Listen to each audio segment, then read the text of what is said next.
다 부질없습니다. 평생 쥐고 있던 명함, 자식 잘되라고 바쳤던 희생, 노후를 위해 악착같이 모아둔 돈까지 결국 나이 들어 혼자 남으면 아무 소용 없습니다. 자식은 바쁘고 친구는 멀어지고 병원 진료 카드만 남은 채 고요한 방에서 하루를 보내게 됩니다. 울려주지 않는 전화기, 열리지 않는 문 앞, 끝없이 늘어진 하루. 그렇게 무너지는 노후를 막으려면 단 5가지만 준비하면 됩니다. 그걸 갖춘 사람만이 혼자 살아도 최고로 자유롭고 안전한 노년을 누립니다. 구독, 좋아요, 알림 설정 누르시면 시작하겠습니다. 첫 번째 준비할 것은 나를 지킬 수 있는 법적 권리입니다. 노년의 법적 권리는 단순한 서류 한 장이 아닙니다. 그것은 내 재산과 내 몸, 내 인생을 끝까지 내 손에 쥐고 지킬 수 있는 마지막 방패입니다. 법적 권리를 모르고 사는 노인은 집 한 채와 평생 모은 돈을 순식간에 빼앗기고도 아무 말 못하는 희생양이 됩니다. 가족이라 해도 친구라 해도 사람 마음은 언제든 변합니다. 특히 노년에는 건강이 약해지고 판단력이 흐려질 때가 많아 한번 잘못된 서류에 도장을 찍는 순간 모든 걸 잃을 수 있습니다. 법을 모르는 노인은 물 위에 띄운 나뭇잎처럼 아무 방향 없이 떠다녀 결국 다른 사람의 손에 운명을 맡기게 됩니다. 경기도 안산에 사는 최성호 씨는 70세가 넘어서야 법적 권리의 무서움을 깨달았습니다. 아내와 사별한 후 외로움을 견디지 못하고 60대 후반에 재혼을 했습니다. 하지만 혼인신고를 할 때 새 배우자가 서류 절차 간단히 하자며 가져온 문서에 별 생각 없이 도장을 찍었습니다. 그 서류는 단순한 혼인신고서가 아니라 재산 분할과 상속권을 전부 넘기는 위임장이었습니다. 결혼 3년 만에 부부관계는 파탄났고 이혼을 요구했지만 이미 모든 재산권은 상대방 이름으로 넘어가 있었습니다. 평생 벌어 모은 3억 원 예금과 집 한 채를 한순간에 잃었고 최 씨는 월세방으로 쫓겨났습니다. 그는 말합니다. 사람한테 당한 게 아니라 법을 몰라서 당한 겁니다. 도장 찍는 순간 인생이 끝났습니다. 반대로 부산에 사는 이정화 씨는 법적 권리를 단단히 준비한 덕분에 평생 모은 재산을 온전히 지킬 수 있었습니다. 혼자 사는 그녀는 젊을 때부터 유언장 작성, 재산 증여 계약, 의료 결정서까지 모든 법적 절차를 변호사와 함께 준비했습니다. 나중에 혹시라도 아프거나 의식이 없을 때 누가 병원 결정권을 가질지까지 미리 지정했습니다. 그리고 모든 서류를 법원 공증까지 마쳤습니다.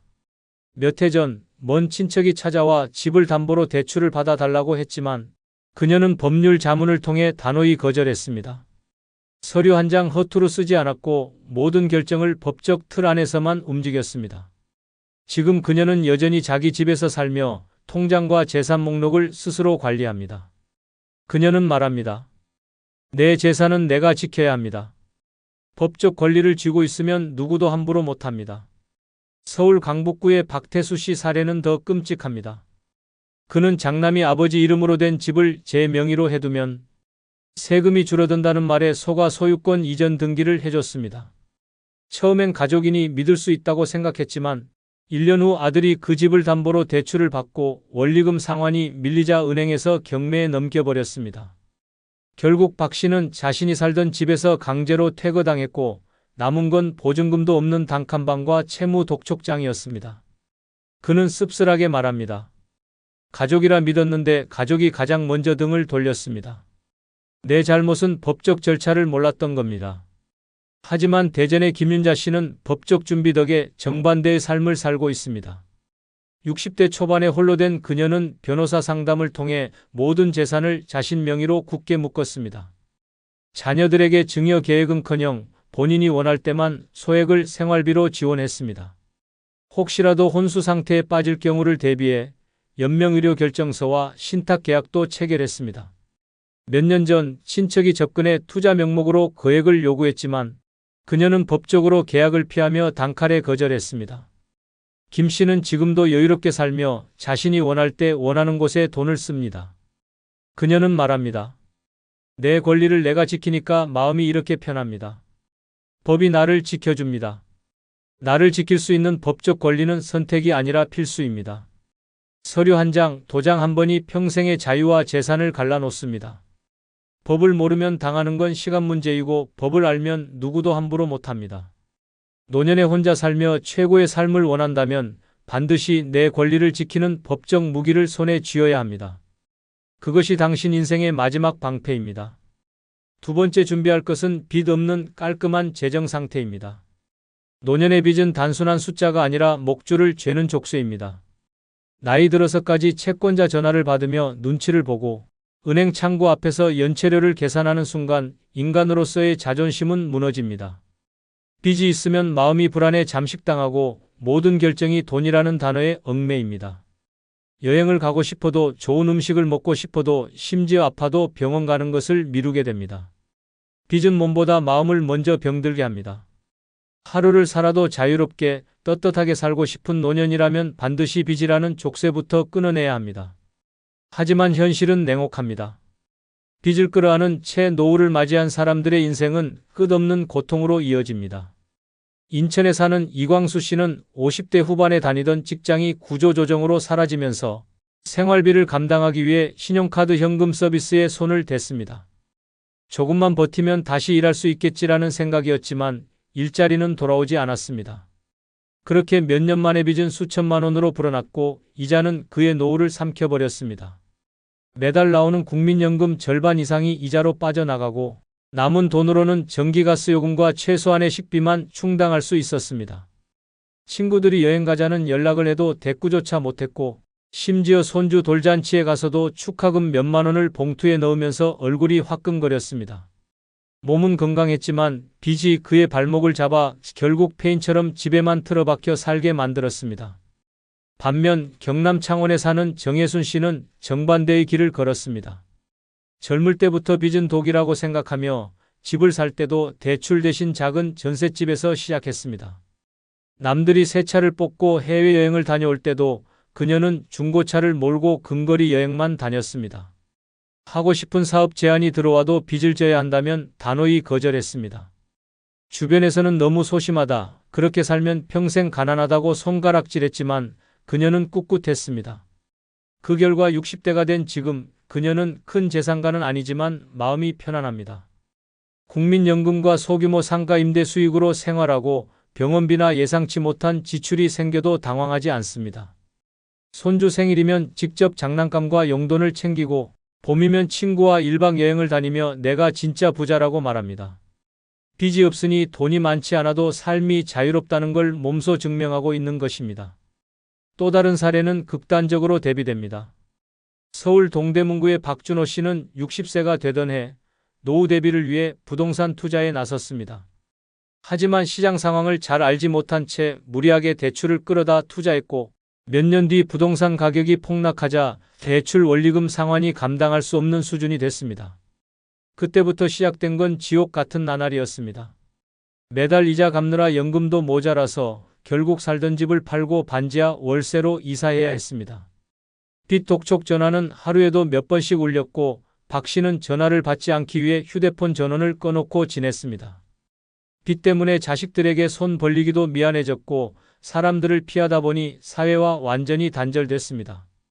결국 그는 우울증 진단까지 받으며 차라리 죽고 싶다는 말까지 입에 올렸습니다. 반대로 강원도 원주에 사는 김미정 씨는 노후 자금이 넉넉하진 않지만 철저히 빚 없는 인생을 지켰습니다. 젊었을 때부터 소비를 통제하고 모든 지출을 현금으로 처리했습니다. 은퇴 후에도 욕심을 부리지 않고 수입 범위 안에서만 생활했습니다. 그래서인지 그녀는 얼굴에 늘 여유 있는 미소를 띠고 있습니다.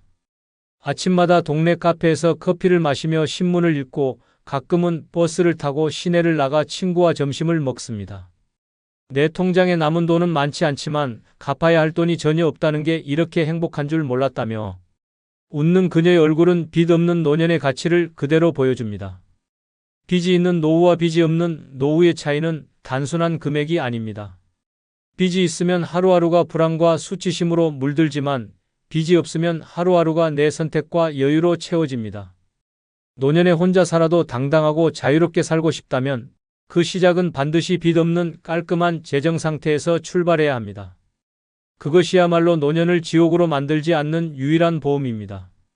세 번째 준비할 것은 적당한 일거리나 봉사활동입니다. 노년에 시간이 넘쳐나는 건 축복이 아니라 때로는 저주가 됩니다. 할 일이 없으면 하루가 길어지고 길어진 하루는 생각을 부풀립니다. 그리고 그 생각은 곧 불안과 우울로 변합니다. 방 안에 앉아 TV만 보며 시간을 죽이는 생활이 반복되면 몸은 굳고 마음은 무너집니다. 젊을 땐 일이 많아 힘들다고 불평했지만 나이 들어 일거리가 전혀 없는 건 더 큰 지옥입니다. 돈을 벌든 봉사활동을 하든 몸과 마음을 쓸 일이 있어야 합니다. 그게 없으면 하루가 아니라 인생 전체가 썩어갑니다. 대구에 사는 김병철 씨는 65세에 조기 퇴직을 하고 이제 여유롭게 살겠다는 생각으로 아무 일도 하지 않았습니다. 처음엔 늦잠 자고 드라마 보고 공원 산책하며 노후를 즐긴다고 여겼지만 1년이 지나자 상황은 달라졌습니다. 사람을 만나는 횟수가 줄고 하루 종일 집 안에서만 생활하면서 체중이 15kg나 늘었습니다. 병원에서는 고혈압과 당뇨 진단을 받았고 밤마다 잠이 오지 않아 술에 의지하게 됐습니다. 가족들도 아버지가 점점 예민해지고 화를 잘 낸다고 말했습니다. 결국 그는 건강뿐 아니라 가족 관계까지 잃었습니다. 가장 큰 원인은 아무것도 안 하는 삶이었습니다. 그는 뒤늦게 일거리를 찾으려 했지만 이미 몸도 마음도 무너져버린 상태였습니다.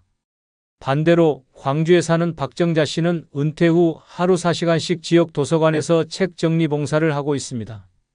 처음엔 무료하게 보내던 시간을 채우기 위해 시작했지만 점점 봉사가 인생을 바꾸었습니다.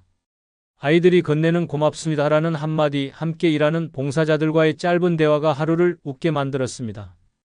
박 씨는 말합니다. 돈은 못 벌어도 이 시간이 제일 값집니다. 내가 누군가에게 필요한 사람이란 게 이렇게 행복한 줄 몰랐어요. 덕분에 그녀는 규칙적인 생활을 유지하며 건강검진에서 오히려 혈압과 혈당이 좋아졌다는 결과를 받았습니다. 봉사활동이 몸과 마음을 동시에 살린 것입니다. 서울 마포구의 이영수 씨는 퇴직 후 5년 동안 아무 일도 하지 않았습니다. 친구들이 놀 때가 제일 좋다고 부추겼지만 시간이 갈수록 그는 사람들을 피하게 됐습니다. 만나면 대화할 주제가 없었기 때문입니다. 뉴스, 날씨, 건강 얘기뿐인 대화가 지루했고 결국 약속도 줄었습니다. 집에서 스마트폰만 보며 하루를 보냈고 점점 외부 활동이 줄자 우울증이 찾아왔습니다. 병원 진료를 받고 항우울제까지 복용했지만 무기력은 쉽게 사라지지 않았습니다. 그는 내가 쓸모없는 존재가 된 것 같았다고 말했습니다. 할 일이 없는 노년은 사람을 서서히 무너뜨렸습니다. 반면 전북 전주에 사는 장미선 씨는 은퇴와 동시에 동네 경로당에서 주 3회 반찬 나눔 봉사를 시작했습니다. 처음에는 남들 돕는 일이라고만 생각했지만 시간이 지날수록 봉사활동이 자신을 위한 일이란 걸 깨달았습니다. 무거운 박스를 나르며 땀을 흘리고 반찬을 받는 어르신들의 환한 얼굴을 보면서 그녀는 삶의 의미를 되찾았습니다.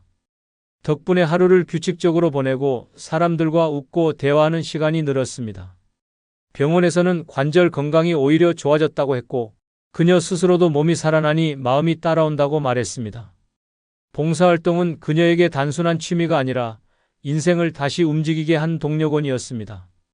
적당한 일거리나 봉사활동은 노년을 살아있게 만드는 생명줄입니다.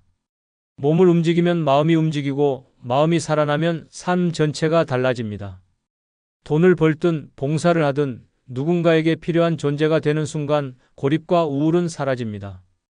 혼자 살아도 웃을 수 있는 노년, 그 비밀은 바로 할 일이 있는 삶입니다. 네 번째 준비할 것은 자식이나 가족과의 적절한 거리입니다. 노년의 가장 위험한 착각은 가족이니까 당연히 내 편일 것이라는 생각입니다. 가족이라도 지나치게 가까우면 갈등이 생기고 지나치게 멀면 서로가 무관심해집니다. 적절한 거리를 두지 않으면 내 노후는 언제든 불쑥 들어온 누군가의 요구와 간섭에 휘둘리게 됩니다.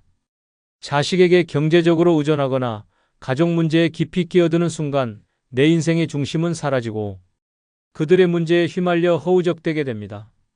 특히 노년에 마음 붙일 곳이 가족뿐이라고 생각하는 사람일수록 갈등이 터지면 그 충격은 몇 배로 커집니다. 경기도 평택에 사는 윤정호 씨는 은퇴 후 아들 부부와 함께 살기 시작했습니다. 처음엔 외롭지 않고 손주와 함께하는 시간이 행복하다고 생각했습니다. 하지만 몇 달 지나지 않아 아들의 생활비 문제, 며느리의 집안일 방식에 불만이 쌓이기 시작했습니다. 사소한 말 한마디에도 서로 날이 서고 식사 자리마저 불편해졌습니다. 결국 윤 씨는 자신이 집주인임에도 불구하고 거실을 피하고 방 안에서 식사하는 날이 많아졌습니다. 더 큰 문제는 경제였습니다. 손주 교육비와 집안 생활비를 대느라 연금이 바닥나자 병원 비조차 스스로 감당하기 어려워졌습니다. 가족과 가깝게 지내려던 선택이 결국 외로움과 경제적 파탄을 동시에 불러온 것입니다. 반대로 강릉에 사는 최은영 씨는 은퇴와 동시에 자식과의 거리를 분명히 했습니다. 자녀들이 도움을 요청할 때 무조건 들어주는 대신 본인의 생활비와 건강관리를 최우선으로 두었습니다. 대신 가족 간의 유대는 필요할 때만 깊게, 일상에서는 가볍게 유지했습니다. 주 2회만 손주를 봐주고 나머지 시간은 지역 노인복지관에서 봉사활동을 했습니다. 봉사 현장에서 만난 친구들과의 대화, 음식을 나누는 웃음, 그리고 정말 고맙습니다라는 진심 어린 인사가 그녀의 삶을 채웠습니다. 최 씨는 말합니다. 자식은 사랑하지만 내 삶의 행복은 내가 채워야 합니다. 봉사활동이 나를 살렸어요. 서울 송파구에 사는 김영수 씨는 자녀와 지나치게 가까운 관계가 어떤 파멸을 부르는지 뼈저리게 경험했습니다. 둘째 아들이 사업 실패로 빚더미에 오르자 아버지로서 돕겠다는 생각에 집을 담보로 대출을 받아줬습니다. 하지만 아들은 회생하지 못했고 은행은 경매 절차에 들어갔습니다. 결국 김 씨는 살던 집을 잃고 월세방으로 옮겨야 했습니다. 더 큰 상처는 아들이 그 뒤로 연락을 끊었다는 것입니다. 가족이 전부라고 믿었지만 빚만 남기고 가족은 사라졌습니다. 그는 말합니다. 내가 가족이라는 이유로 스스로 인생을 무너뜨렸습니다. 거리를 뒀다면 이런 일은 없었을 겁니다. 반면 전북 군산에 사는 장성희 씨는 자녀와 거리를 잘 지킨 덕분에 노년이 단단합니다. 결혼한 자녀에게 생활비를 주기보다 본인 명의의 자산과 연금을 지키는 것을 원칙으로 삼았습니다. 대신 가족 모임이나 명절에는 정성을 다하되 그 외의 시간은 자신의 삶을 즐기는 데 썼습니다. 특히 매주 2번씩 참여하는 무료 급식 봉사에서 그녀는 사람들의 고맙습니다라는 말과 따뜻한 미소에 진정한 행복을 느낍니다. 규칙적인 봉사 덕분에 생활 리듬이 생기고 다양한 사람들과 어울리며 마음이 젊어졌습니다. 그녀는 가족은 사랑하고 행복은 봉사에서 찾는다는 확고한 철학을 가지고 있습니다. 가족과 적당한 거리를 두는 건 무정해서가 아니라 오래도록 건강하고 행복하게 함께하기 위해서입니다. 지나친 간섭은 갈등을 만들고 지나친 의존은 내 삶을 무너뜨립니다. 그리고 그 빈자리를 채워주는 가장 좋은 방법이 봉사활동입니다. 봉사는 돈이 아니라 마음을 나누는 일이며 그 과정에서 자신이 아직 필요한 사람이라는 확신을 줍니다. 혼자 살아도 외롭지 않고 가족과의 관계도 건강하게 유지하고 싶다면 거리를 지키고 봉사로 마음을 채우는 것이 최고의 선택입니다. 5번째 준비할 것은 필요할 때 연락할 수 있는 사람입니다. 노년에 진짜 무서운 건 병도 가난도 아닙니다. 급한 순간 전화할 사람이 단 한 명도 없다는 사실입니다. 한밤중에 갑자기 쓰러졌는데 휴대폰 연락처를 뒤져도 이 사람이라면 받을 거야 싶은 번호가 없을 때 그 고립감은 숨을 막히게 합니다. 평소에 함께 밥 먹고 웃는 사람은 많아 보여도 진짜 필요한 순간에 내 손을 잡아줄 사람은 극소수입니다. 그 한 명이 없으면 당신의 노후는 고요한 방 안에서 천천히 무너집니다. 부산에 사는 조성우 씨는 평생 가정을 위해 일하며 정작 자기 인간관계에는 무심했습니다. 은퇴 후엔 친구들도 하나둘 연락이 끊겼고 가족 외엔 아는 사람이 없었습니다. 그러던 어느 날 새벽 갑작스러운 흉통으로 쓰러졌지만 옆에 있던 아내는 이미 몇 년 전 세상을 떠났고 자식들은 멀리 살고 있었습니다. 휴대폰을 잡아도 누구에게 전화를 걸어야 할지 막막했습니다. 결국 그는 기어가듯 119를 눌렀지만 신고 위치를 정확히 설명하지 못해 구조가 늦어졌습니다. 병원에 도착했을 땐 이미 심장 상태가 심각하게 악화돼 있었습니다. 그는 퇴원 후 말했습니다. 그날 깨달았어요. 진짜 필요한 순간 연락할 사람이 없으면 목숨이 위태롭다는 걸. 반대로 전남 순천에 사는 김말순 씨는 봉사활동 덕에 필요할 때 연락할 수 있는 사람을 열어두고 있습니다. 매주 지역 반찬 나눔 봉사에 참여하며 자연스럽게 신뢰관계를 쌓았습니다. 봉사 중 다친 적이 있었는데 함께하던 동료가 바로 병원까지 데려가고 치료 후 집까지 바래다 주었습니다. 평소에 돈 한 푼 오가는 사이가 아니었지만 서로를 챙기며 쌓은 관계가 위기 순간 빛을 발한 것입니다. 김 씨는 말합니다. 봉사활동에서 만난 사람들은 핏줄은 아니어도 급할 때 믿고 부를 수 있는 가족입니다. 봉사로 연결된 인연은 단순한 취미가 아니라 삶을 지켜주는 안전망이었습니다. 서울 노원구에 사는 박종철 씨는 친구가 많다고 자부했습니다. 하지만 대부분은 술자리나 골프 모임에서 만난 가벼운 인연이었습니다. 어느 겨울 욕실에서 미끄러져 발목이 골절됐을 때 그는 한참 동안 바닥에 앉아 휴대폰을 붙잡고 있었습니다. 머릿속에 떠오르는 이름은 많았지만 이 사람은 번거롭다고 거절하겠지라는 생각에 번호를 누르지 못했습니다. 결국 택시를 불러 혼자 응급실로 갔고 깁스를 한 채 버스를 타고 집으로 돌아왔습니다. 그날 이후 그는 사람 사이의 거품이 얼마나 허무한지 깨달았습니다. 급할 때 연락할 수 없는 인연은 없는 것과 같았습니다. 반면 강원도 춘천에 사는 이선자 씨는 봉사활동으로 만든 단단한 관계망 덕에 혼자 살아도 두렵지 않습니다. 경로당 어르신들의 말벗 봉사를 하면서 알게 된 동년배와 후배들이 그녀의 생활을 든든하게 지켜줍니다. 지난해 겨울 독감으로 며칠 동안 집에 못 나온 그녀에게 봉사 모임. 동료가 직접 약과 죽을 사다 주었고 병원 진료까지 동행했습니다. 이선자 씨는 말합니다. 피 한 방울 안 섞였는데 가족보다 더 든든했어요. 봉사로 맺은 인연이 없었다면 그날 난 방에서 홀로 쓰러져 있었을 겁니다. 필요할 때 연락할 수 있는 사람은 하루아침에 생기지 않습니다. 평소에 마음을 나누고 함께 시간을 보내며 신뢰를 쌓아야 합니다. 그 가장 좋은 방법이 봉사활동입니다. 돈이 아니라 마음으로 맺은 인연은 위기에서 빛을 발합니다. 노년에 혼자 살아도 당당하고 안전하게 살고 싶다면 지금 당장 그 한 명, 아니 그 이상을 만들어야 합니다. 그것이 당신을 지켜줄 가장 현실적이고 강력한 무기입니다. 영상 댓글에 여러분들의 다양한 의견을 적어주시기 바랍니다. 아울러 영상이 조금이라도 도움이 되셨다면 멤버십 가입해 주시면 복 받으실 겁니다. 여러분의 노년을 응원합니다. 감사합니다.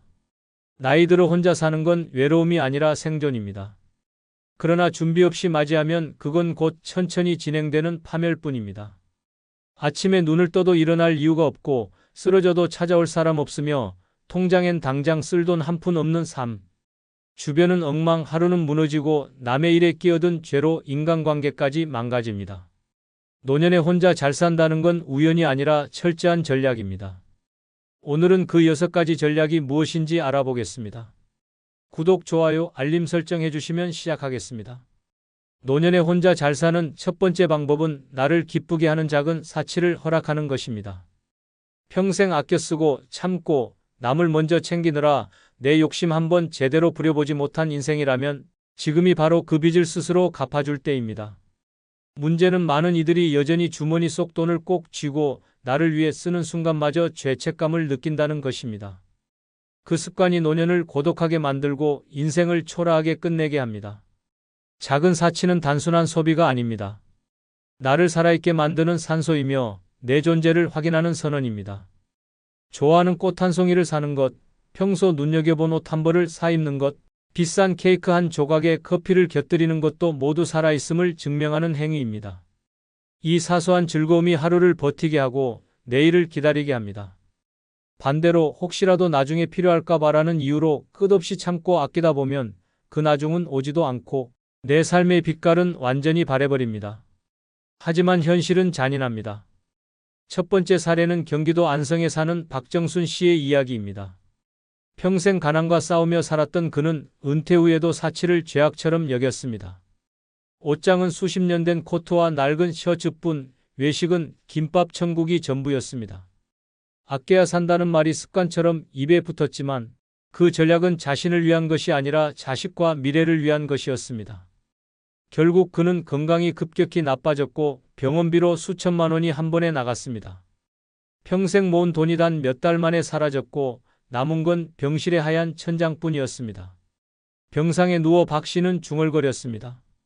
그렇게 참고 살았는데 내가 좋아하는 건 하나도 못 해보고 이렇게 가는구나. 그 눈빛엔 돈보다 훨씬 값진 시간을 잃어버린 회한이 가득했습니다. 반대로 전혀 다른 길을 택한 사람이 있습니다. 전북 군산의 김은자 씨는 남편과 사별 후 한동안 무기력에 빠졌지만 결심했습니다. 내 남은 인생 남 눈치 보지 않고 즐기자. 그는 매달 연금에서 일정 금액을 기쁨 통장에 넣었습니다. 그 돈은 오직 자신을 위한 소비에만 썼습니다. 봄이면 화원에서 튤립을 사 화병에 꽂았고 여름이면 해변 근처 작은 호텔에서 하루를 묵으며 파도 소리를 들었습니다. 가을에는 미술 전시를 보러 서울에 갔고 겨울이면 평생 꿈꾸던 한정식 코스를 혼자 맛보았습니다. 주변에선 그 돈이면 손주에게 학원비를 주지라는 말도 했지만 김 씨는 웃으며 대답했습니다. 내가 행복해야 손주 얼굴 보면서도 웃을 수 있지. 그 결과 김 씨는 또래보다 훨씬 밝았고 건강도 좋아졌습니다. 동네 사람들은 그를 나이 들수록 젊어지는 사람이라 불렀습니다. 결국 노년의 작은 사치는 사치가 아닙니다. 그것은 남은 인생을 채우는 색깔이며 나를 지키는 방패입니다. 오늘 내 마음을 설레게 할 무언가의 돈과 시간을 쓰는 용기, 그것이 혼자 잘 사는 첫 걸음입니다. 그리고 그 차이는 남의 눈치 속의 회한으로 늙어갈지 아니면 웃음과 설렘 속에 나이 들지 결정짓습니다. 노년에 혼자 잘 사는 두 번째 방법은 하루 일과의 규칙을 두는 것입니다. 규칙 없는 하루는 시간을 갉아먹는 좀벌레와 같습니다. 아침에 눈을 떴는데 일어나야 할 이유가 없다면 이미 노년의 절반은 무너진 것입니다. 시계는 돌아가지만 삶은 멈춰 있고 몸은 살아 있어도 영혼은 이미 퇴색한 상태가 됩니다. 처음엔 이렇게 쉬는 것도 좋다 싶지만 그 달콤한 게으름은 곧 무기력이라는 독으로 변합니다. 한두 날 늦잠으로 시작된 흐트러짐은 식사 시간을 무너뜨리고 활동을 줄이며 결국 하루 전체를 집어삼킵니다. 낮과 밤이 뒤바뀌고 해를 봐도 감흥이 없고 목욕조차 귀찮아집니다. 이 무너진 패턴은 몸을 병들게 하고 마음을 고립시킵니다. 스스로를 가둔 감옥이 되어 세상과의 연결을 스스로 끊어버리게 됩니다. 규칙은 단순히 시간을 지키는 게 아닙니다. 그것은 나는 아직 살아있다는 선언이며 스스로를 존엄하게 유지하는 최소한의 약속입니다. 매일 정해진 시간에 일어나고 식사와 운동, 외출과 휴식의 틀을 지키면 삶은 흐름을 얻습니다. 몸이 리듬을 기억하고 마음이 안정되며 하루하루가 의미를 되찾습니다. 반대로 규칙 없는 하루는 인생을 시궁창으로 끌고 갑니다. 첫 번째 사례는 인천에 사는 정영호 씨의 이야기입니다. 70세가 되자 은퇴 후 할 일이 없다는 이유로 매일 늦잠을 잤습니다. 새벽까지 TV를 보며 라면을 끓여 먹고 해가 중천에 뜰 때쯤 비몽사몽 일어나 대충 식사를 때웠습니다. 외출은 거의 없었고 낮에는 소파에 누워 스마트폰 게임만 하다 저녁을 맞았습니다. 몇 달이 지나자 체중이 급격히 늘고 혈압은 치솟았으며 기억력은 눈에 띄게 떨어졌습니다. 사람과의 대화는 줄었고 거울 속 자신의 모습이 낯설어졌습니다. 결국 그는 뇌경색 전조 증상으로 응급실에 실려갔습니다. 의사는 단호하게 말했습니다.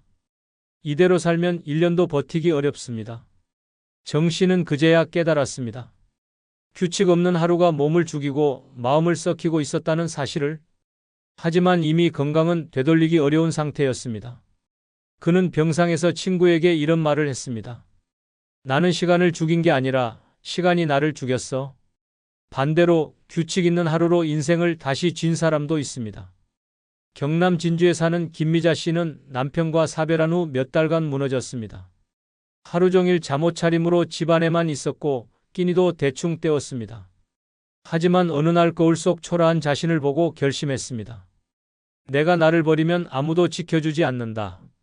그날부터 김 씨는 아침 6시의 기상에 창문을 열고 환기하며 하루를 시작했습니다. 7시엔 간단한 스트레칭, 8시엔 정성껏 차린 아침 식사, 오전엔 독서나 손바느질, 오후엔 동네 한 바퀴 걷기, 저녁엔 따뜻한 목욕과 가벼운 스트레칭으로 마무리했습니다. 처음엔 버거웠지만 한 달이 지나자 피부가 좋아지고 표정이 밝아졌으며 몸무게와 혈압이 안정됐습니다. 무엇보다 삶이 다시 흘러가기 시작했습니다.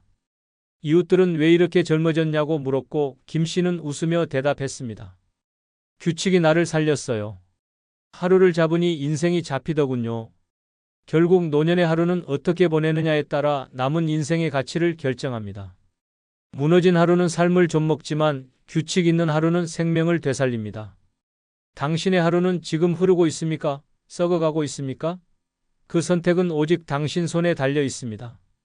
노년에 혼자 잘 사는 세 번째 방법은 주변 환경을 깔끔하게 유지하는 것입니다.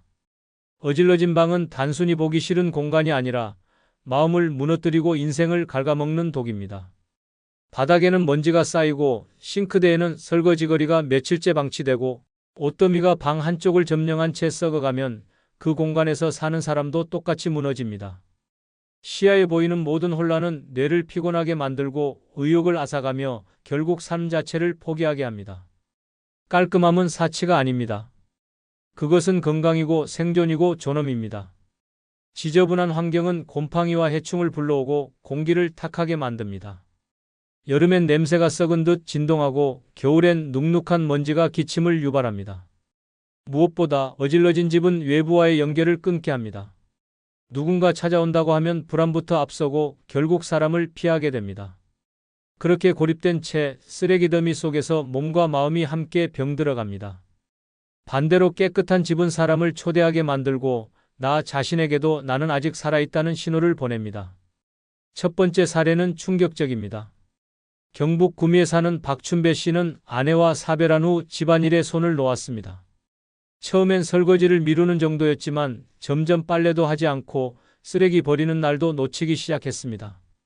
1년이 지나자 거실은 빈 박스와 옷가지로 산을 이루고 부엌에서는 썩은 음식 냄새가 코를 찔렀습니다. 여름 한복판 바퀴벌레와 파리가 들끓었고 이웃들은 악취 민원까지 넣었습니다. 그는 혼자 사는데 뭐 어떠냐고 했지만 실제로는 집안의 지저분함이 그의 건강을 망치고 있었습니다. 곰팡이로 인해 호흡기 질환이 악화됐고 발에 난 상처는 덮인 먼지와 세균 때문에 곪았습니다. 결국 그는 폐렴으로 입원했고 의사는 이렇게 말했습니다. 집을 정리하지 않으면 다시는 건강을 되찾기 힘듭니다. 하지만 퇴원 후에도 그는 손을 놓았고 몇 달 뒤 쓰러진 채 발견됐습니다. 방 안엔 여전히 그를 잠식한 혼돈이 가득했습니다. 반대로 스스로 환경을 다스리며 삶을 되살린 사람도 있습니다. 전남 여수의 김혜란 씨는 남편과 이혼 후 한동안 집안을 방치하며 살았습니다. 하지만 거울 속 초라한 자신과 쓰레기 더미 속 부엌을 본 순간 깨달았습니다. 이대로 가면 나는 사람도 집도 버린다. 그날부터 그녀는 하루 1시간씩 정리와 청소를 생활화했습니다. 매주 쓰레기 버리는 날을 놓치지 않았고 계절이 바뀔 때마다 옷과 물건을 과감히 버렸습니다. 부엌 싱크대는 늘 비우고 거실 테이블엔 꽃 한 송이를 올려뒀습니다.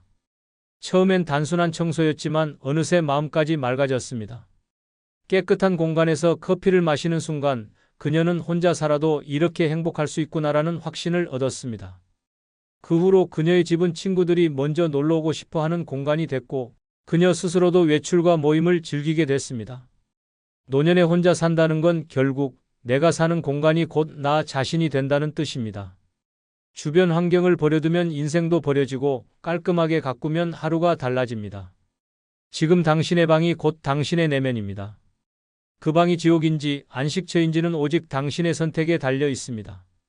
노년에 혼자 잘 사는 네 번째 방법은 응급 상황에 대비한 연락망을 갖추는 것입니다. 혼자 사는 노인에게 가장 무서운 순간은 쓰러지는 그 순간이 아니라 쓰러진 뒤 아무도 모른다는 사실입니다. 단 1분이 생사를 가르는 상황에서 연락할 사람이 없다는 건 곧 사형 선고와 같습니다. 집안에서 넘어져 골절이 돼도 심장이 멎는 전조 증상이 와도 휴대폰 하나 잡을 힘이 없으면 그 자리에서 인생은 끝납니다. 뉴스 속 고독사 이야기는 남의 일이 아닙니다. 연락망이 없는 노인은 세상과 단절된 채 홀로 사라집니다. 살아있어도 이미 세상 밖에서는 존재가 지워진 것이나 다름없습니다. 연락망은 단순히 전화번호를 저장해두는 것이 아닙니다. 비상시에 바로 연락할 수 있는 사람, 내가 하루 이상 연락이 없으면 먼저 찾아와 줄 사람, 평소 내 건강 상태를 알고 있는 사람을 말합니다. 이런 안전망이 있느냐 없느냐가 위기에서 살아날 확률을 결정합니다. 하지만 많은 노인들이 괜히 폐 끼치고 싶지 않다는 이유로 연락망 구축을 미루고 결국 그 미루던 하루가 최후가 되는 경우가 많습니다. 첫 번째 사례는 서울 마포에 사는 이호진 씨 이야기입니다. 은퇴 후 혼자 살던 그는 평소 지인과의 연락을 거의 끊고 지냈습니다. 그러던 어느 날 새벽 화장실에서 갑작스러운 어지럼증과 함께 쓰러졌습니다. 의식은 있었지만 하반신이 움직이지 않았습니다. 휴대폰은 거실에 있었고 문을 두드려줄 이웃도 없었습니다. 그렇게 꼼짝없이 누워있던 그는 이틀 만에 탈수와 저체온으로 의식을 잃었습니다. 그를 발견한 건 택배기사였습니다. 문 앞에 쌓인 택배를 이상하게 여긴 기사가 경찰에 신고한 덕에 목숨은 건졌지만 이미 하반신 마비가 진행돼 평생 휠체어 신세를 지게 됐습니다. 병원 침대에 누운 그는 흐느끼며 말했습니다. 그날 전화 한 통만 할 수 있었어도 이렇게 되진 않았을 겁니다. 반대로 철저한 연락망 덕에 생명을 지킨 사람도 있습니다. 경북 포항에 사는 장영자 씨는 혼자 산 지 15년째였지만 동네 주민 3명, 먼 친척 1명, 그리고 구청 사회복지 담당자까지 포함된 비상 연락망을 만들어뒀습니다. 매일 아침 9시와 저녁 8시 한 번이라도 전화를 받지 않으면 즉시 집으로 확인하러 오도록 약속해뒀습니다. 어느 날 저녁 장 씨는 부엌에서 요리를 하다 끓는 국물이 쏟아져 심한 화상을 입고 주저앉았습니다. 고통에 몸부림치다 휴대폰을 잡지 못했지만 10분 뒤 전화를 받은 친척이 목소리가 이상하다는 걸 느끼고 곧장 이웃에게 연락했습니다. 이웃이 문을 열고 들어왔을 땐 이미 장 씨의 의식이 흐릿했지만 신속히 119를 불러 화상 치료를 받게 했습니다. 의사는 조금만 늦었어도 쇼크로 의식불명에 빠질 수 있었다고 말했습니다. 장 씨는 그날 이후 더 단단하게 연락망을 유지하며 말합니다. 사람이 죽느냐 사느냐는 결국 누가 날 찾느냐에 달린 겁니다. 노년에 혼자 산다는 건 내가 쓰러졌을 때 누가 찾아와 줄 사람이 있는지 스스로 확인해야 한다는 뜻입니다. 연락망이 없는 건 집에 불이 나도 경복이 없는 것과 같습니다. 평소엔 필요 없어 보여도 단 한 번의 위기에서 생명을 살립니다. 지금 당신의 연락처 목록에는 내가 사라졌을 때 가장 먼저 찾아올 사람이 있습니까? 없다면 오늘이 그 사람을 만드는 날이어야 합니다. 이 준비 하나가 당신의 마지막 순간을 완전히 바꿀 수 있습니다. 노년에 혼자 잘 사는 5번째 방법은 혹시 모를 상황에 대비한 비상금을 챙겨두는 것입니다. 비상금은 단순한 돈이 아닙니다. 위기 속에서 나를 지켜주는 마지막 생명줄입니다. 평생 모은 돈이 있어도 모든 자산이 예금이나 부동산에 묶여 있으면 당장 필요한 순간 한 푼도 꺼내 쓸 수 없습니다. 갑작스러운 병원비, 예기치 못한 사고, 급한 수리비 앞에서 현금이 없으면 그 순간부터 내 인생은 남의 손에 넘어갑니다. 특히 혼자 사는 노인에게 비상금은 자존심이자 생존권입니다. 누군가에게 손 벌리지 않고 스스로를 지킬 수 있는 유일한 무기입니다. 비상금이 없으면 위기는 무서운 속도로 삶을 집어삼킵니다. 응급실에 실려갔는데 병원비 선결제가 안 돼 치료가 지연된다면 목숨을 잃을 수도 있습니다. 집안에 갑작스러운 누수가 생겼는데 수리비를 못 내면 곰팡이와 악취 속에서 살아야 합니다. 무엇보다 돈이 없으면 선택권이 사라집니다. 내가 원하는 치료, 내가 원하는 방법, 내가 원하는 시간을 고를 수 없게 됩니다. 첫 번째 사례는 경기도 평택에 사는 문상호 씨 이야기입니다. 그는 평생 성실히 일하며 아파트 한 채를 마련했지만 비상금이라는 개념은 전혀 없었습니다.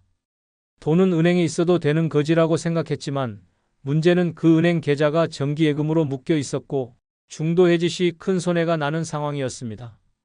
그러던 어느 날 심한 흉통으로 쓰러져 응급실에 실려갔지만 병원에서 고액의 응급시술비를 바로 결제해야 한다고 했습니다. 지갑엔 3만 원이 전부였고 자식들에게 전화를 걸었지만 모두 해외 출장과 지방 근무 중이라 바로 올 수 없었습니다. 결국 치료는 몇 시간 지연됐고 그 사이 심근경색이 악화돼 평생 약물 치료를 받아야 하는 몸이 됐습니다. 병실에서 그는 자책했습니다. 집 한 채가 무슨 소용이야, 주머니에 쓸 돈이 없는데. 반대로 비상금이 위기에서 목숨을 건진 사례도 있습니다. 강원도 원주에 사는 장인숙 씨는 매달 연금에서 10만 원씩 현금으로 빼서 작은 금고에 넣어뒀습니다. 혹시 모를 날을 대비해 7년간 모은 금액은 약 800만 원. 주변 사람들은 괜히 현금으로 두면 도둑 맞는다고 했지만 그녀는 고집을 꺾지 않았습니다. 그러던 어느 겨울밤 난방 보일러가 고장나 집안 온도가 급격히 떨어졌습니다. 수리기사는 부품값과 긴급 출장비로 60만 원을 요구했지만 그 돈이 없으면 최소 3일은 추위 속에서 지내야 하는 상황이었습니다. 장 씨는 망설임 없이 금고에서 현금을 꺼내 결제했고 그날 밤 따뜻하게 잠들 수 있었습니다. 며칠 뒤 같은 아파트의 다른 노인은 돈이 없어 보일러를 고치지 못하고 폐렴에 걸려 병원에 실려갔다는 소식을 들었습니다. 장 씨는 그때 깨달았습니다. 비상금은 돈이 아니라 나를 살리는 방패라는 걸. 노년에 혼자 산다는 건 도움의 손길이 닿기 전에 스스로를 지킬 준비가 돼 있어야 한다는 뜻입니다. 비상금은 쓰지 않으면 가장 좋지만 필요할 땐 그 어떤 재산보다 빠르고 강력하게 나를 지켜줍니다. 당신의 집 어딘가에 아무에게도 말하지 않은 나만의 금고가 있습니까? 없다면 오늘부터 만들어야 합니다. 그 한 줌의 현금이 언젠가 당신의 생명을 그리고 당신의 마지막 자존심을 지켜줄 것입니다. 노년에 혼자 잘 사는 6번째 방법은 타인의 삶에 지나치게 개입하지 않는 것입니다. 남의 인생에 발을 깊숙이 들이는 순간 그 끝은 거의 항상 상처와 후회로 돌아옵니다. 특히 나이 들어서는 좋은 뜻으로 시작한 말과 행동이 칼날처럼 돌아오는 경우가 많습니다. 자식 문제, 이웃 문제, 친척 문제에 괜히 끼어들면 처음엔 고마워하던 사람들이 어느 순간 부담스러워하고 끝내는 원망까지 쏟아냅니다. 그리고 그 순간 당신은 도움 준 은인이 아니라 귀찮고 참견 많은 노인으로 낙인 찍힙니다. 노년에 필요한 건 인정받는 것이 아니라 평온입니다. 하지만 많은 이들이 내 경험이 더 많다는 이유로 조언을 강요하고 문제를 해결해 주려 합니다. 그러나 세상은 변했고 사람들의 방식도 달라졌습니다. 과거엔 통했던 방법이 지금은 독이 되기도 합니다. 그럼에도 계속 개입하면 타인의 삶은 물론 내 마음까지 망가집니다. 첫 번째 사례는 충남 아산에 사는 윤광호 씨의 이야기입니다. 그는 아들이 부부싸움을 할 때마다 중재하러 나섰습니다. 가정은 깨지면 안 된다는 신념으로 밤중에도 택시를 타고 가 화해를 시켰고 경제적으로도 여러 번 지원했습니다. 그러나 어느 날 며느리와의 통화에서 아버님이 자꾸 우리 일에 끼어들어서 더 힘들어요라는 말을 듣게 됐습니다. 그 말이 가슴에 비수처럼 꽂혔지만 결정타는 아들이었습니다. 아버지, 이제 제 가정일은 저희에게 맡겨주세요. 간섭이 아니라 참견입니다. 결국 윤 씨는 며칠 동안 밥도 못 넘기며 방에 틀어박혔고 그 후로 아들과의 관계는 눈에 띄게 멀어졌습니다. 그는 씁쓸하게 말했습니다. 나는 가족을 지킨다고 믿었는데 사실은 나만 부서지고 있었더군. 반대로 개입을 멈춘 뒤 평온을 되찾은 사람도 있습니다. 전북 정읍의 한은자 씨는 젊었을 때부터 동네 사람들의 고민을 들어주고 문제를 해결해주는 해결사로 불렸습니다. 그러나 나이가 들자 그 역할이 점점 짐이 됐습니다. 누군가는 금전 문제까지 떠넘겼고 누군가는 부탁이 거절되자 뒤에서 험담을 퍼뜨렸습니다.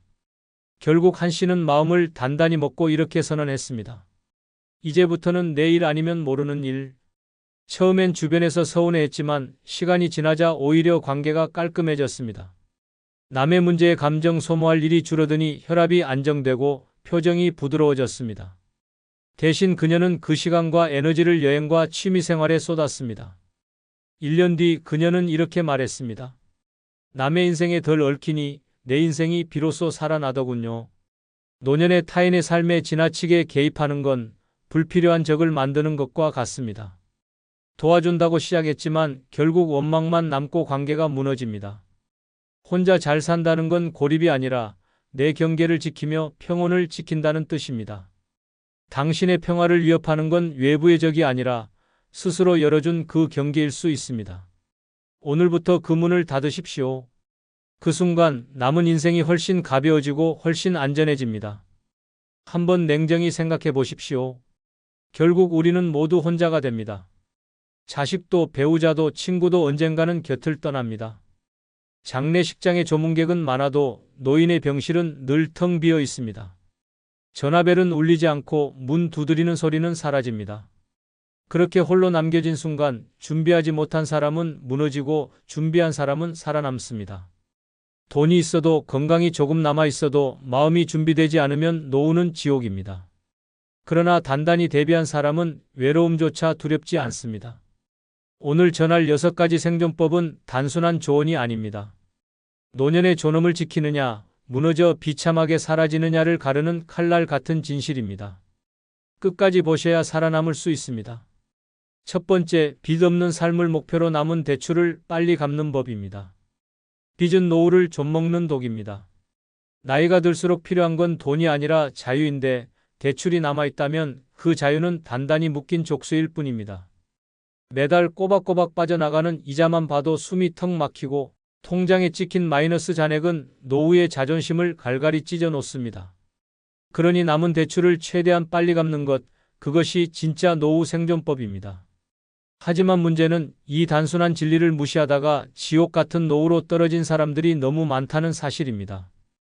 경기도 안산에 사는 김영철 씨는 평생 공장에서 일하며 자식들 공부를 책임졌습니다.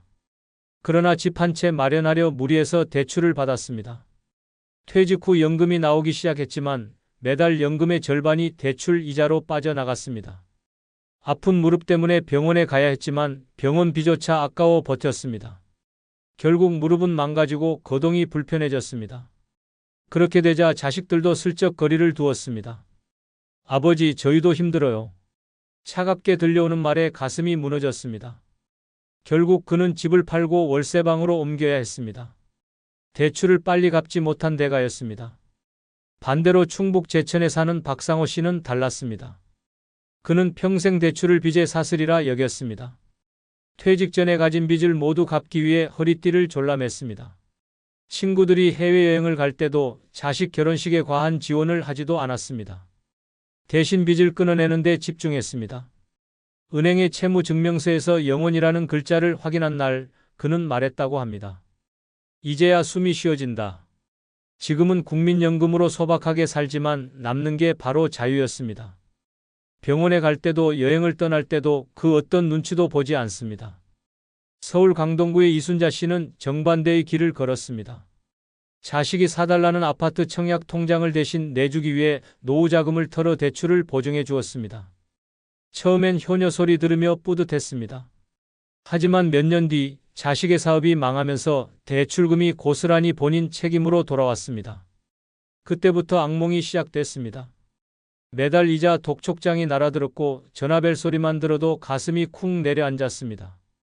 은행 창구에서 연체 통보를 받으며 그동안 자식 위해 희생한 게 결국 이거구나라는 자괴감에 눈물이 흘렀습니다. 결국 집까지 경매에 넘어가고 그는 한순간에 무주택 노인이 됐습니다. 전북 군산에 사는 최정옥 씨는 다르게 선택했습니다. 남편이 세상을 떠난 뒤 그녀는 생활비를 줄여가며 원리금 상환을 최우선으로 삼았습니다. 주변 사람들은 그 돈 좀 늦게 갚아도 되지 않냐며 말렸지만 그는 귀를 닫았습니다. 노후의 빚이란 독약이 될 것을 알았기 때문입니다. 몇 년간 외식도 줄이고 심지어 겨울 난방비도 아끼며 살아 결국 대출을 모두 갚았습니다. 지금 그녀는 말합니다. 비록 가난하게 살아도 빚이 없는 지금이 가장 부자 같다. 이처럼 빚을 끝내지 못한 사람은 하루하루가 불안으로 갉아먹히고 빚을 청산한 사람은 그 자체로 자유를 얻습니다. 노후는 돈보다 마음의 안정이 중요합니다. 하지만 빚이 있으면 하루도 편히 잠들 수 없습니다.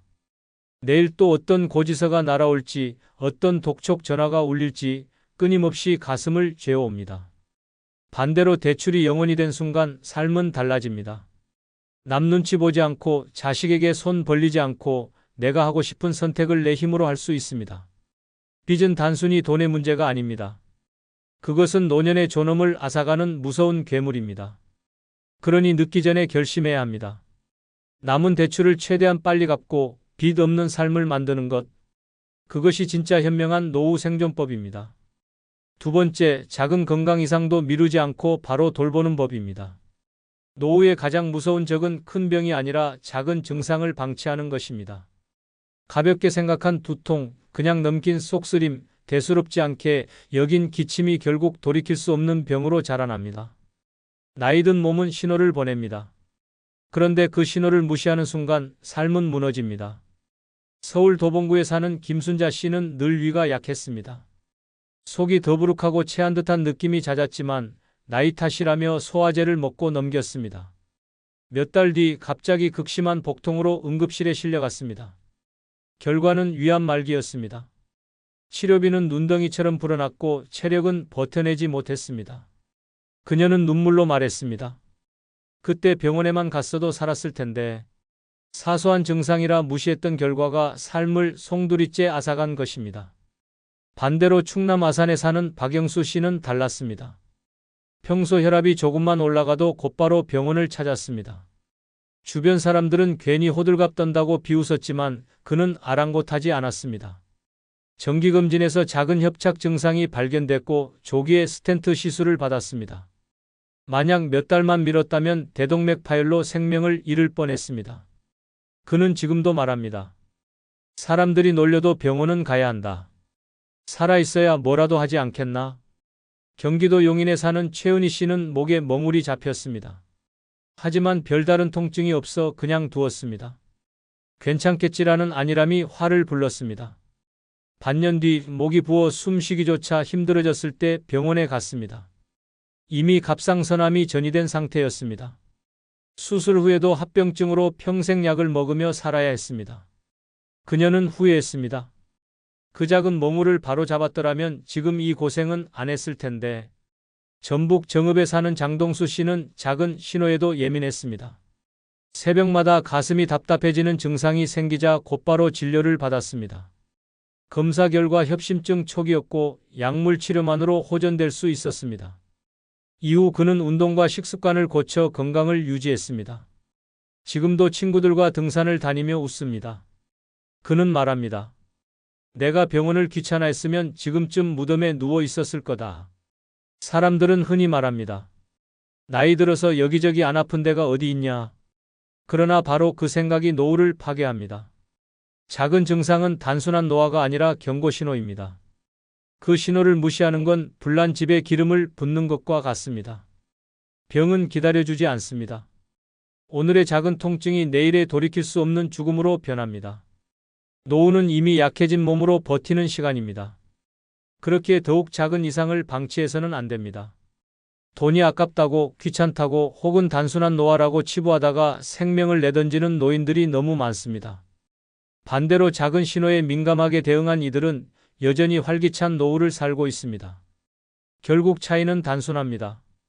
미루느냐, 바로 돌보느냐. 작은 차이가 생과 사를 가릅니다. 그러니 기억해야 합니다. 작은 기침도 사소한 통증도 모르는 멍울도 절대 무시하지 마십시오.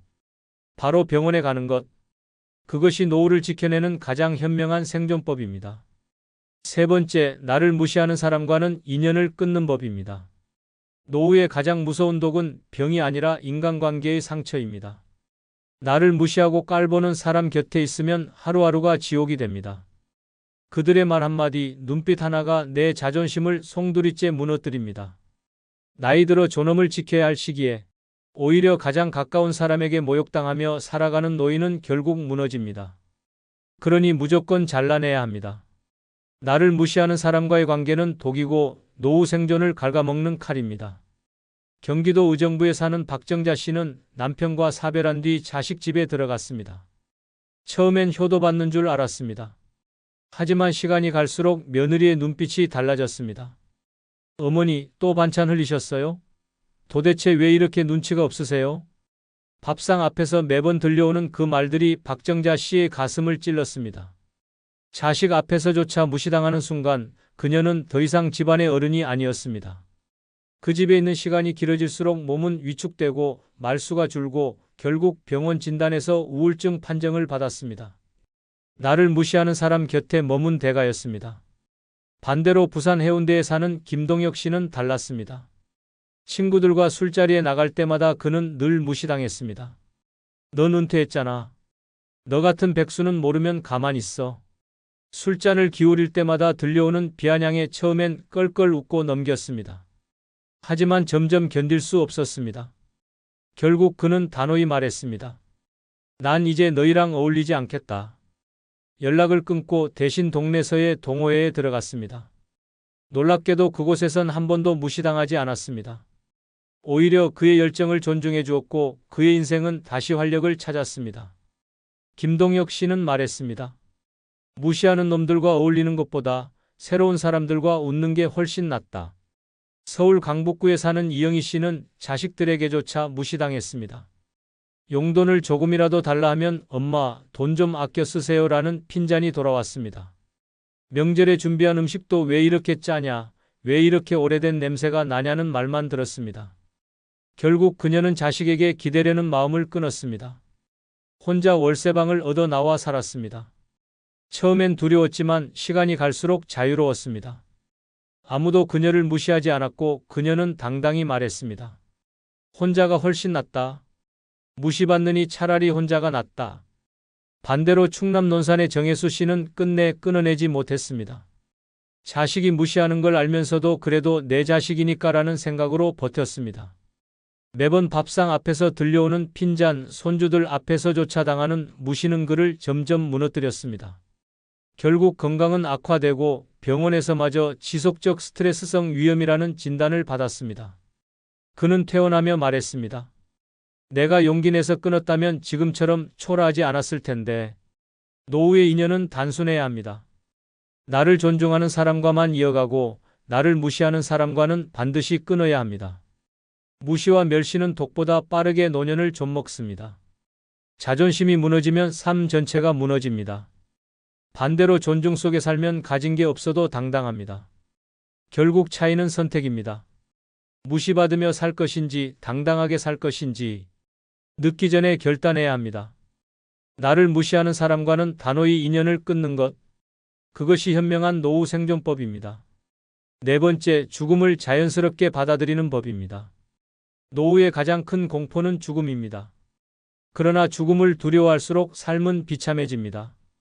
피할 수 없는 것을 부정하고 애써 외면하다가 오히려 마지막을 더 고통스럽게 맞이하게 됩니다. 죽음을 받아들이는 것은 단념이 아니라 해방입니다. 두려움이 사라질 때 남은 삶은 훨씬 가볍고 자유로워집니다. 하지만 이를 거부한 사람과 받아들인 사람의 마지막은 극명하게 달랐습니다. 서울 서초구에 사는 한모 씨는 70대 후반에도 성형외과를 찾았습니다. 주름을 없애고 머리에 염색을 하고 젊음을 유지하려 애썼습니다. 그는 늘 말했습니다. 나는 늙는 게 싫어. 죽는 건 상상도 못하겠어. 하지만 아무리 몸부림쳐도 세월은 막을 수 없었습니다. 결국 병이 찾아왔고 병상에 누운 순간부터 그는 절망에 빠졌습니다. 의료진의 작은 말에도 공포에 질렸고 자식들에게 매일 나 안 죽지? 나 살 수 있지? 라고 물었습니다. 마지막 순간까지 두려움에 떨며 눈을 감았고 가족들은 아버지의 죽음이 이렇게 힘들 줄 몰랐다며 오히려 큰 상처를 안았습니다. 죽음을 끝내 받아들이지 못한 삶은 결국 자신도 가족도 지옥으로 끌어들였습니다. 반대로 전남 곡성에 사는 이정자 씨는 달랐습니다. 80세에 암 판정을 받았지만 그녀는 놀랍도록 담담했습니다. 죽을 나이가 됐으니 당연한 거지. 그는 치료 대신 작은 텃밭을 돌보고 동네 아이들에게 김치를 담가 나눠주며 일상을 보냈습니다. 병은 몸을 갉아먹었지만 그녀의 마음은 평온했습니다. 가족들도 함께 웃었고 마지막 날에도 손주들에게 동화를 읽어주다 조용히 숨을 거뒀습니다. 장례식에선 모두가 눈물 속에서도 말했습니다. 이렇게 편안한 마지막은 처음 본다. 죽음을 받아들인 그녀의 모습은 오히려 남은 이들에게 위안과 용기를 남겼습니다. 경기도 수원에 사는 최기철 씨는 죽음을 끝내 거부했습니다. 병원에 누워 있으면서도 연명치료를 강하게 요구했습니다. 코에 튜브를 꽂고 기계에 몸을 의지하면서도 나는 절대 죽을 수 없어라며 소리쳤습니다. 가족들은 매달 수백만 원의 병원비에 허덕였고 간병하던 아내는 지쳐 쓰러졌습니다. 결국 그의 마지막은 가족 모두의 눈물과 분노 속에서 마무리됐습니다. 죽음을 인정하지 못한 집착이 가족 전체를 무너뜨린 것입니다. 반대로 강원도 홍천에 사는 장순호 씨는 미리 준비했습니다. 건강할 때부터 유언장을 작성했고 장례 비용도 미리 마련했습니다. 심지어 내 장례식은 화려하게 하지 말고 대신 동네 경로당에 기부해라는 말까지 남겼습니다.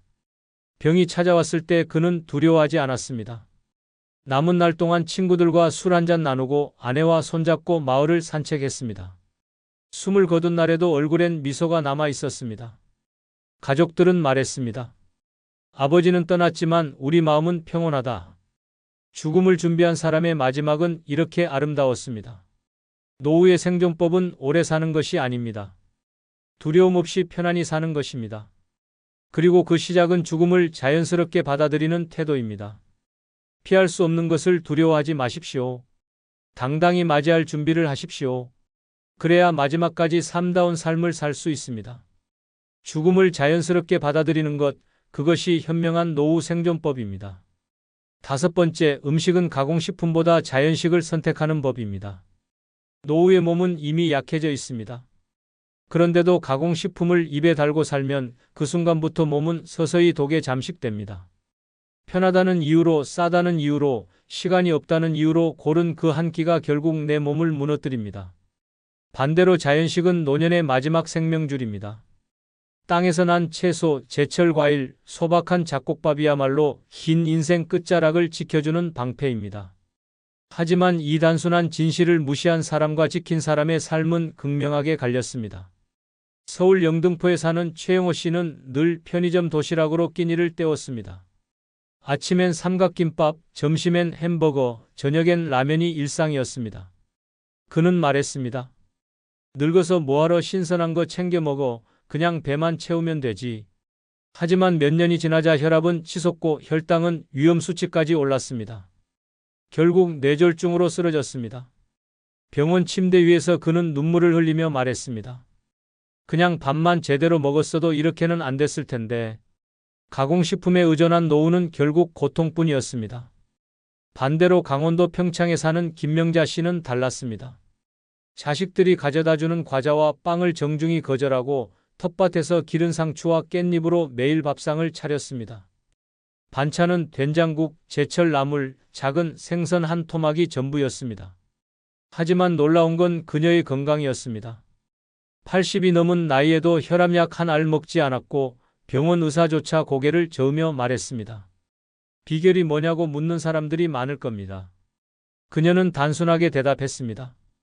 내가 직접 키운 거 먹고 가공식품은 멀리한 것뿐이에요. 자연식이 그녀의 삶을 지켜낸 것입니다. 경기도 수원의 이창수 씨는 달리 살았습니다. 손주들이 좋아한다며 햄, 소시지, 냉동 피자를 늘 상에 올렸습니다. 본인도 입맛이 달아났는지 매번 그 음식에 손이 갔습니다. 결국 당뇨 합병증이 찾아왔고 발끝이 괴사되면서 절단 수술까지 받았습니다. 그는 병실에서 떨리는 목소리로 말했습니다. 손주 따라 먹은 음식이 내 다리를 앗아갔다. 가공식품의 달콤한 유혹은 결국 치명적인 대가로 돌아왔습니다. 반대로 충남 예산에 사는 오정숙 씨는 꾸준히 자연식을 고집했습니다. 새벽마다 시장에 가서 제철 채소를 사고 밭에서 기른 콩으로 두부를 직접 만들어 먹었습니다. 주변 사람들은 그 나이에 왜 그렇게까지 하냐고 물었지만 그녀는 꿋꿋했습니다. 그 결과 70이 넘어서도 마을회관에서 춤을 추고 친구들과 여행을 다닐 만큼 건강을 유지했습니다. 사람들은 그녀를 보고 말했습니다. 저렇게 사는 게 진짜 부자다. 나이가 들수록 음식은 단순해야 합니다. 자연에서 난 그대로의 음식을 먹는 것이야말로 마지막까지 존엄을 지키는 길입니다. 가공식품을 선택한 사람은 병원 침대에 눕고 자연식을 고집한 사람은 여전히 웃으며 걸어 다닙니다. 결국 차이는 내 입에 들어가는 한 숟가락입니다. 늦지 않았습니다. 지금 당장 가공식품을 끊고 자연식을 선택하십시오. 그것이 현명한 노후 생존법입니다. 6번째, 삶을 버티는 것이 아니라 즐기려는 마음을 갖는 법입니다. 노후의 가장 큰 비극은 가난도 병도 아닙니다. 살아있으면서도 삶을 견디는 것으로만 여기는 태도입니다. 아침에 눈을 뜨며 오늘도 버텨야 한다는 생각으로 시작하면 하루는 이미 무너집니다. 버티는 삶은 끝없는 고통의 연장선일 뿐입니다. 그러나 같은 나이, 같은 조건에서도 즐기겠다는 마음 하나로 노년의 빛깔은 완전히 달라집니다. 대전 서구에 사는 김인호 씨는 은퇴 후 모든 걸 체념했습니다. 이 나이에 뭘 더 하겠냐? 그냥 숨만 쉬다 가는 거지. 그렇게 그는 하루 종일 텔레비전 앞에 앉아 리모컨만 눌렀습니다. 밥맛도 잃었고 친구 연락도 받지 않았습니다. 아들은 아버지 밖에 좀 나가세요라고 말했지만 돌아온 대답은 늘 같았습니다. 괜찮다. 그냥 집에 있을래. 몇 년이 지나자 몸은 굳어졌고 병원 진단은 우울증과 근육 위축이었습니다. 결국 그는 요양병원에 누워 하얀 천장만 바라보다 생을 마쳤습니다. 버티는 마음으로 산 결과였습니다. 반대로 경북 구미에 사는 이순자 씨는 즐기려는 태도를 가졌습니다. 남편과 사별한 뒤 그녀 역시 한동안 방 안에만 있었습니다. 그러나 어느 날 거울 속 초라한 자신을 보고 결심했습니다. 이렇게 죽는 건 내 인생에 대한 모욕이다. 그날 이후 그녀는 동네 복지관에서 노래교실에 나갔습니다. 처음엔 목소리도 떨렸지만 점점 자신감이 붙었습니다. 지금은 무대 위에서 마이크를 잡고 친구들과 웃으며 노래합니다. 그녀는 말합니다. 남편은 떠났지만 나는 여전히 살아있다. 그래서 즐긴다. 서울 강남에 사는 한창수 씨는 버티기만 했습니다. 정년퇴직 후 회사가 자신을 버린 것 같다는 생각에 깊은 상실감에 빠졌습니다. 아무 일도 하지 않고 아무것도 즐기지 않았습니다. 자식 집에 갔다가도 소파에만 누워 TV만 보고 있었습니다. 손주는 다가오다 인해 흥미를 잃고 방으로 들어갔습니다. 가족들과의 관계마저 끊어졌습니다. 결국 그는 스스로를 짐이라 여기며 더 깊이 고립됐습니다. 삶을 즐기려는 마음 하나가 부족했던 때가였습니다. 반대로 전북 군산에 사는 박정희 씨는 즐기기로 했습니다. 퇴직 후 남편과 함께 자전거 여행을 다니기 시작했습니다. 비 오는 날에는 우비를 입고 달렸고 바람 부는 날에는 바닷가에서 서로 손을 꼭 잡고 걸었습니다. 주변 사람들은 그 나이에 무슨 고생이냐고 했지만 그녀는 대답했습니다. 나는 지금이 제일 행복하다. 몸은 지쳤지만 마음은 젊었습니다. 그녀는 여전히 삶을 버티는 것이 아닌 즐기는 법을 선택한 것입니다. 버티는 삶은 죽음을 기다리는 방 안의 그림자일 뿐입니다. 즐기는 삶은 마지막까지 나를 살아있게 만드는 불꽃입니다. 차이는 단 한 걸음, 단 한 선택입니다. 오늘을 억지로 버티며 살 것인지 아니면 즐기며 웃을 것인지 늦지 않았습니다. 지금 당장 결심하십시오. 삶을 버티는 것이 아니라 즐기려는 마음, 그것이야말로 현명한 노후 생존법입니다.